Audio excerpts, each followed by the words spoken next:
విష్ణుమూర్తి సుదర్శన చక్రం గురించిన రహస్యాలు ఏంటో తెలుసా? శ్రీ మహావిష్ణువు చేతిలోని చక్రం చాలా శక్తివంతమైందని పురాణాల్లో పేర్కొన్నారు. శివుడి చేతిలో శూలం, విష్ణువు చేతిలో చక్రం రెండూ శక్తివంతమైనవి. శ్రీహరి కుడి చేతి చూపుడు వేలికి ఉండే చక్రానికి అద్భుతమైన శక్తులున్నాయి.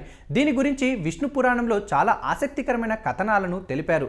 శ్రీ మహావిష్ణువుకు ఈ ఆయుధం మధ్యలోనే వచ్చిందట. 1000 సంవత్సరాలు కఠోర తపస్సు చేసి దీన్ని వరంగా పొందారని వివరించారు.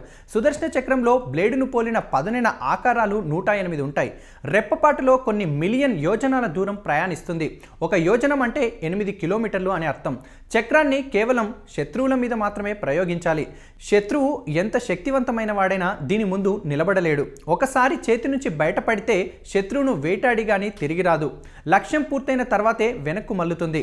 సుదర్శన చక్రం దాడి నుంచి తప్పించుకోవాలంటే ఒకటే మార్గం, పరిగెత్తడం ఆపేసి శ్రీహరిని శరణు వేడితే ఆగిపోతుందని పురాతన గ్రంథాల్లో పేర్కొన్నారు. 8వ అవతారమైన ద్వాపర యుగంలోని కృష్ణావతారంలో అగ్నిదేవుడి నుంచి ఈ చక్రాన్ని పొందాడని కొందరంటారు.